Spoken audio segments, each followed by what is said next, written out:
Alors voilà pour le dernier rendez-vous des ces nuits du musée chez nous. Nous sommes à la Maison Valberg et Cathy va nous faire un petit exposé sur la collection Max Ernst. Bonsoir, donc ce soir je ne vous parle pas complètement de toute la collection Max Ernst. On va parler plus précisément d'une série d'œuvres qui s'appelle Les oiseaux en péril. Alors on va regarder, ça commence ici, ça continue sur tout ce mur et ça se termine ici. Alors pourquoi j'ai sélectionné pour vous cette œuvre qui s'appelle Les oiseaux en péril? Eh bien parce que ça fait partie d'un album, d'un livre qui s'appelle Les oiseaux en péril. Et en fait surtout c'est la dernière œuvre qu'ont fait ensemble Dorothy Tanning et Max Ernst. Donc en 1975, ils n'en ont pas fait beaucoup, ils en ont fait une en 1946 et cette seconde œuvre, Les oiseaux en péril, en 1975. Donc Max Ernst va illustrer les poèmes de Dorothy Tanning. Donc si on avait la chance d'avoir le livre Les oiseaux en péril, vous verriez donc un très grand livre, donc un livre qui fait pratiquement 40 cm de hauteur, donc ça. On ouvre, on a une page blanche, une autre page blanche où on a le début d'un poème. On tourne la suite du poème, l'illustration, et ça se termine par une page blanche. Et ainsi de suite, 8 fois.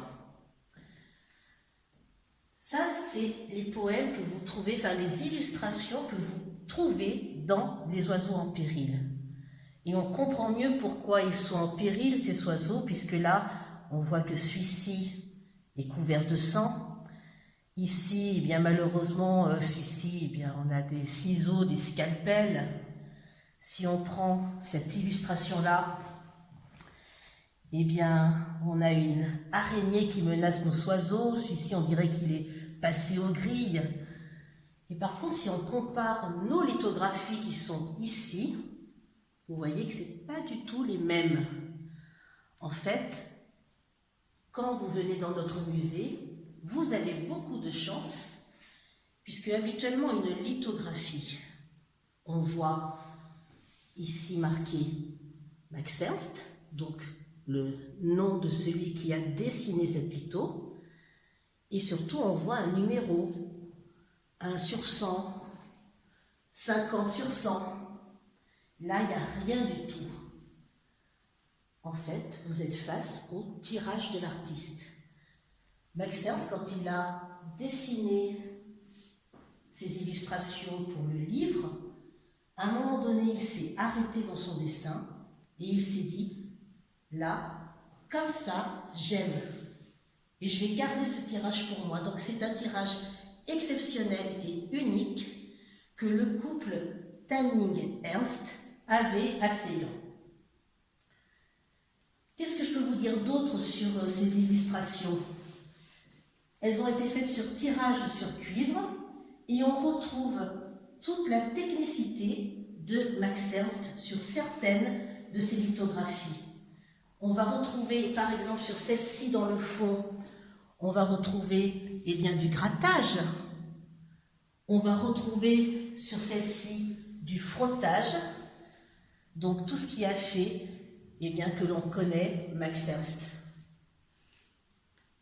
Est-ce que vous avez des questions? Donc en fait, c'est la version 1.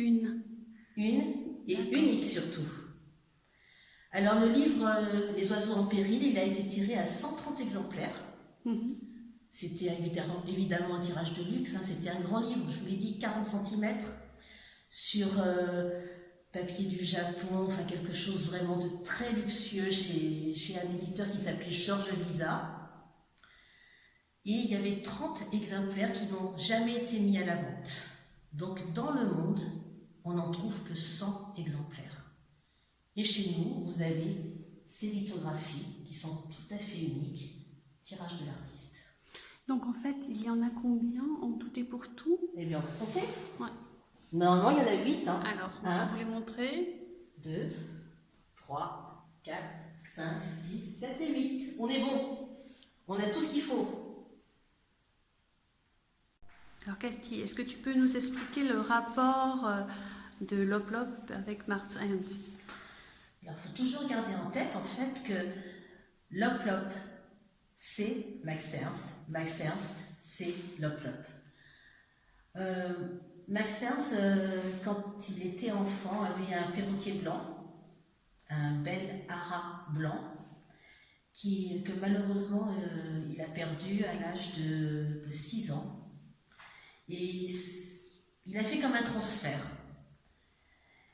Et ce perroquet donc, qui est mort quand il était petit, eh bien, il a décidé dans son âme d'enfant que ce perroquet était le roi des oiseaux et qu'il allait vivre éternellement en lui. Donc il est devenu Lop. Lop, c'est son alter ego. D'où le fait qu'on va retrouver des oiseaux pratiquement dans 90% des œuvres de Max Ernst. Lop, c'est lui. C'est le roi des oiseaux. Merci Cathy pour ces explications. Et donc voilà notre dernière séquence numéro 3 à la maison Valberg.